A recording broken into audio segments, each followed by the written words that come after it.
Now, today on the show, we're being joined by Gerald, a music educator, researcher, and performing artist dedicated to preserving endangered Igbo instruments and promoting African cultural heritage. From founding Ichoku Academy to performing on global stages, he now represents Nwa Igbo, a powerful project supporting the 16 days of activism against gender-based violence. Thank you and welcome to the show, Mr. Gerald. How are you doing today?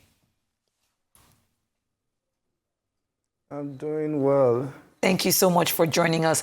Now, very interesting background that you have. Thank you. You're known as one of the leading custodians, and excuse my voice, I have a bit of a sore throat. You're known as one of the leading custodians of endangered Igbo musical instruments. What first drew you to this path? Well, I was born into a musical family.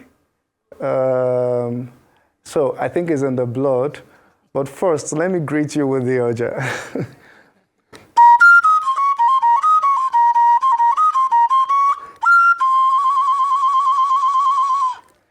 So this is the Oja.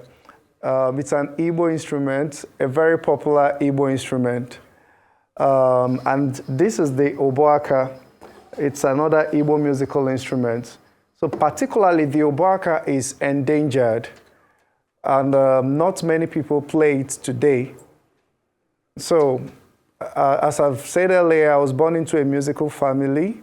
My mother is a chorister, and there is strong practice of traditional music from my father's side. And so I'm from Umuchu in Agota local government area in Anambra State. And in Umuchu, my family compound back in the days was used for traditional music, even before I was born, for the rehearsals of traditional music ensembles.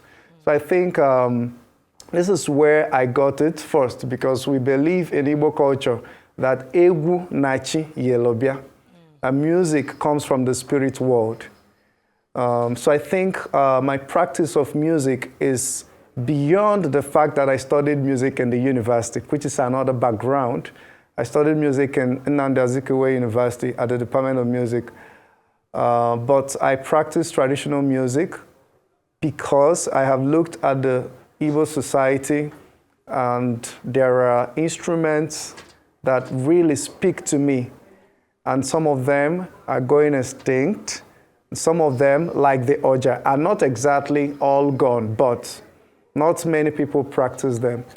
So my work is to perform these instruments, to teach it, and to pass it on to the next generation. Fantastic. I do recognize the Oja. I believe that's where Casey kind of coined the Oja piano from, if I'm right. Because I remember him playing this particular instrument at the beginning of that video. Is it the same instrument that we're talking about, the one you just played? Yes, the Oja is the predominant instrument in the Oja piano. In fact, the music was named Oja piano because of the Oja. Yeah. So that was a major transition for the instrument into pop music. Interestingly, in 2015, I conducted a research for my first degree project. And the research was Oja Trilogy from Ami. Ami is the subculture area where I come from Ami to pop and arts music tradition. And this entails using the Oja beyond the traditional context, beyond the music of the masquerades, beyond the drums, beyond the ogene. So I already envisioned the possibility of this instrument coming into modern sounds, reggae, Western classical music, different music of other cultures, Chinese classical music.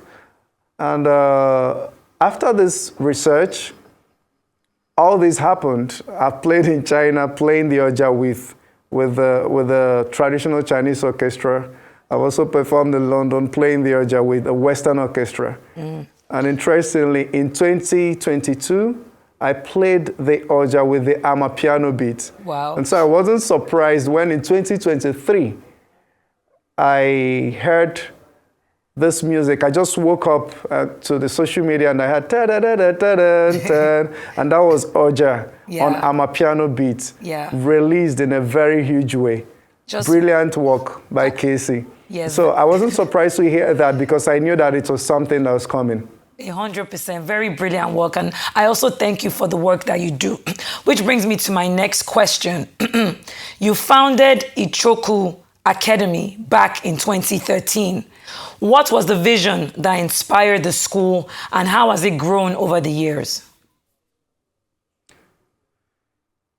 Yeah, so I was classically trained in the university. I studied music. And the music I was doing was the music of Beethoven, Mozart, Handel, Bach. And we had just one course for African music. So that wasn't the best approach for me. But we also had ensemble studies, like where we'd play traditional instruments and performance in the Department of Music. So when I started teaching children in my neighborhood, I started with the piano. But eventually, I looked at the situation where you come to study music and you are only doing Western classical music. You're playing the piano, the violin, and the rest, and taking African music almost as if it's on the side. So most people who practice African music at the tertiary institution level are not well prepared for it. So the best way to prepare people for the experience of African music is to start from when they were young, because that's how the ancestors instituted it. Music for the Igbo people is education. And when we listen to the Oja, to the drums, we are not just listening to sounds. They are encoded messages. They are information, and they guide our steps. These details are too complex for someone who is doing PhD and now wants to study the Oja. I think my approach was to start from a young age. And also the fact that only elders play some of these instruments. You find that it's mainly elders that are custodians of this tradition. I wasn't comfortable with it. I am good at stepping into areas where there are challenges, where there is need to solve a problem. So I was already comfortable as a pianist, as a flautist, as a clarinetist. I'm a multi-instrumentalist. And so I needed to go into an area where I would be of service to the community. And that was the story of Ichoku Academy. So we teach children Igbo music. We go to school. I've collaborated with Blecker Foundation, and we've had a residency, one Edinburgh residency for the arts, where we had a session with children at Isiokpo. We taught school children how to play traditional instruments, visited church, a church choir, and we did an exchange. It was like a cultural exchange. We played the traditional instruments, the xylophone, the oboaka, the oja, and the choir sang. So because there is really nothing splitting us from our connection with the culture, or keeping us away from the connection with the indigenous culture. Christianity doesn't stop us from practicing our music and being authentic about it. So a journey with Ichoku Academy has also taken us to schools. Like I said, I've had school tours with Fairborn Records, where we go to some schools and teach. We've also collaborated with Center for Memories in Enugu during the Things Fall Apart Festival. Yes. We were there teaching school children how to play traditional instruments for a week. And the session ended with a concert. So this is how Igbo world works. We learn by doing. In the Igbo culture, you don't just theorize and talk and put your knowledge of music in paper. You have to show it. And the earliest time to prepare for it is from childhood. If I So could come in. this is what I do with Ichoku Academy, and we also construct Igbo musical instruments.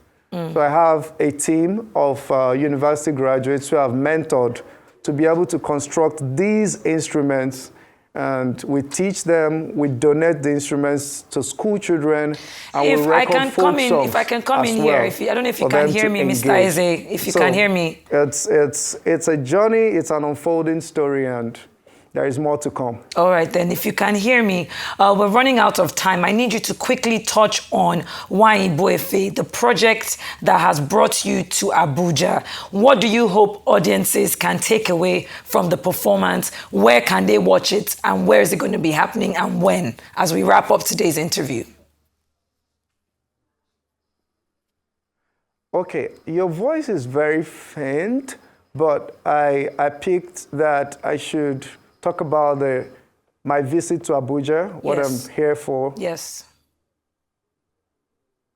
Yes, please, right? go ahead. So, yes, I'm in Abuja with the Ichoku Academy, and we will be performing at the French Embassy. The French Embassy in Nigeria, they are partners in the 16 days of activism against gender-based violence. And I'll be collaborating with Emmanuel Osaho on Slum to Stage, his project Slum to Stage. So what is this collaboration about? It's the theme for the event is Unite to fight against digital violence, unite to end digital violence against all women and girls. And it's a sponsored research work, and in my style, I'm not supposed to write about this work and put it in paper. So I'm going to produce a show and talk about digital violence and show the research, the result of the research, and show the digital violence, especially as it connects to the roots.